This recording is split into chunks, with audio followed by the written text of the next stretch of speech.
76-69 lead for the East over the West as we head to the second half. And before we chat with Doug and Reggie about what took place in the first half, here are some of the sights and sounds of what has to be considered the relaxed atmosphere along the sidelines in the first half. I'm here to support. That's all I'm here. That's all it is, huh?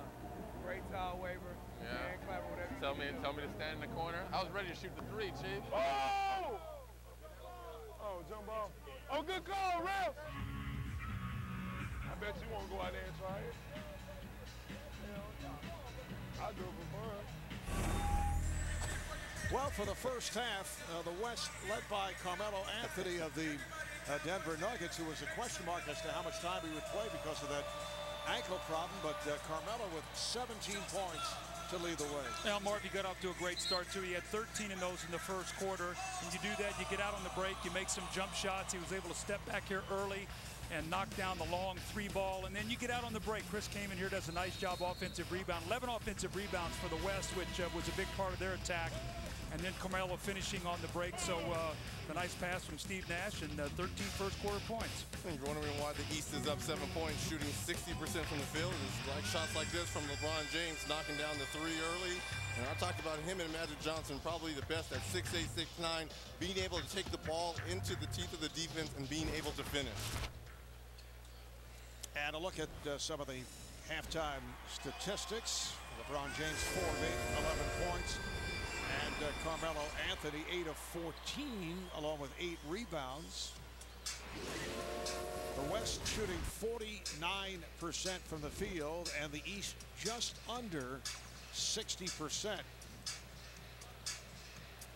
4 of 8 for the East, including a rare three-pointer by Dwight Howard, who for his career during regular season play 1 of 16 from beyond that three-point line. He's already attempted 2 here tonight. Well, Marv, I think you saw the East had 27 fast break points. They're the smaller, faster team. The West had 11 offensive rebounds. So, you know, both teams really played to their strengths. The East in possession as this third quarter gets underway, and we check in with David Aldridge. Well, Marv, Stan Van Gundy says he has a game plan to get this game minute-wise to about the 9-minute mark of the fourth quarter, and then he'll see who the hot guys are and who's out there. Kevin Garnett is not going to play a lot in the second half. I asked Paul Pierce how many minutes he was good for. He said, I can give him about 5. That's about it. It's hard to come out here and warm up again after that long halftime. Now let's send it over to Craig Sager. Well, thanks, David.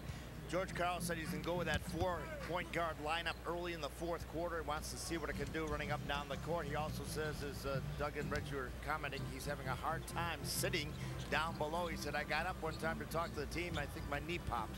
He said, I'm staying here for the whole second half. But he is excited about that 4-point guard lineup that we probably will see sometime during the fourth quarter. I'm feeling like Dwight Freeney over here as long as that halftime was. Mouth kind of freezing up a little bit. Reggie, you have to tough it up during these broadcasts. You got it.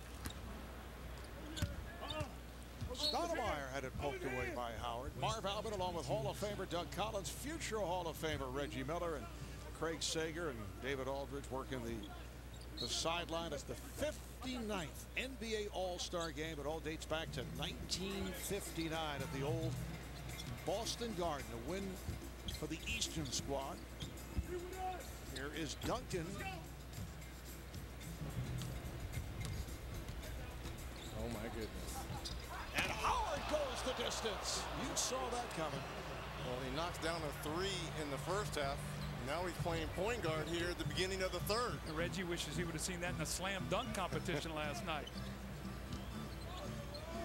Anthony on the fade, so Carmelo with 19 points. He's one of the toughest covers in the NBA. Here comes LeBron, the runaway freight train in the open court, and he gets it off the glass. But talking about Carmelo Anthony, you put a smaller player on him, he punishes him with his power. You put a bigger player on him, and he used his speed and quickness. Very, very difficult cover.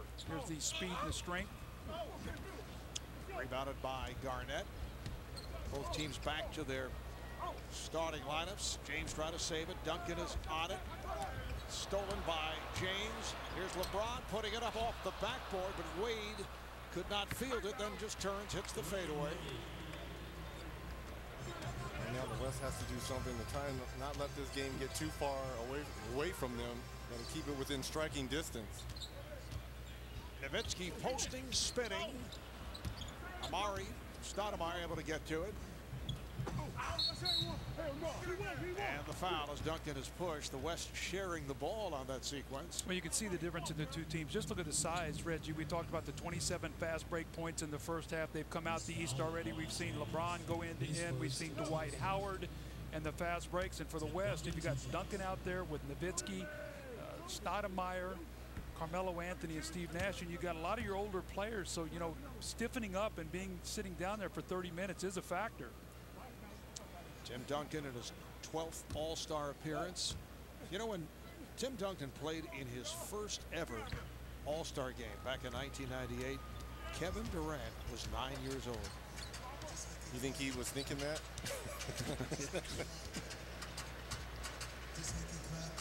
Duncan making his 11th start out of his 12 All-Star appearances. Nice move there, baseline by Dwayne Wade. What a great ambassador for basketball that Tim Duncan has been. Him and as well as the San Antonio Spurs. That's going to be an interesting team to watch in the last 30-something game. The Spurs, can they get their act together on the road? Here's Nowitzki knocking down that jump shot, but the Spurs did have a nice win in Denver going into the break. 10 points for Nowitzki, and James draws the foul. How do you stop that? Seriously. You don't. Unless you're willing to stand up there and take a charge from a guy who's 6'9", 260, that's not going to happen. He's just so strong and so powerful. He can use both hands. And look at these numbers, Reggie, what he's done in the All-Star game. We were getting ready to go on tonight, and you said, I guarantee he's not going to lower his average today. And you can see he's already picking up the pace here with 14 points in the game. But the thing I love about him, he could be the MVP in 3 different ways in this game. He could throw up huge numbers. He could throw up huge assists. He could rebound and defend. So he could be the best player on the floor in a lot of different ways. Stat line now, 15 points, 3 assists for LeBron. Here's Wade with the lead for Howard. I think even Dwight Howard was impressed. Well, Coach, you mentioned it from yesterday, the slam dunk competition. That's what the fans were expecting to see from the other participants last night. But Dwight Howard, a former slam dunk champion, showing why. Nowitzki, yes. Howard now 6 of 8. He has 15 points. Maybe the best 7-foot shooter ever. I was going to ask you that, Reggie. Being a shooter, is he the best big man shooter ever in the game? I mean, look at this play here by Howard, and then Reggie, I'll let you answer that. But what an incredible dunk. And Carmelo now has 21. To me, the category would include Patrick Ewing, who made himself an excellent outside shooter. But not to the level. Not to the level of Nowitzki. And Bob McAdoo is the other guy. And I think the one thing that separates him, Marv, is the fact that he shoots a ball with range. And he didn't shoot nearly as many threes as when he was playing with Don Nelson and they were spreading the floor. And you see Patrick Ewing there. It was good to see Patrick coaching the game the other night. He got a taste of when his guys let him down. He was upset. He said, Dougie, the guys let me down tonight. And I said, welcome to coaching, Patrick. That was the rookie sophomore game. As again, we see the 7-footer Nowitzki. Dirk's getting it going very much the same way he started that first quarter. Here's Johnson with a long 3. Joe Johnson of the Atlanta Hawks. Patrick Ewing, an 11-time All-Star, Hall of Famer, of course. Nash was off, but it's tipped home by Stoudemire. James coming up with air. It's the backdrop. I see.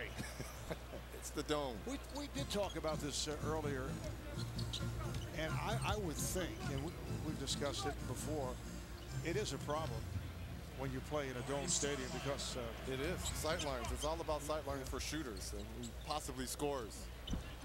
You like to have a nice even backdrop, a dark backdrop. Well, Steve Nash with his first field goal. He does have 10 assists.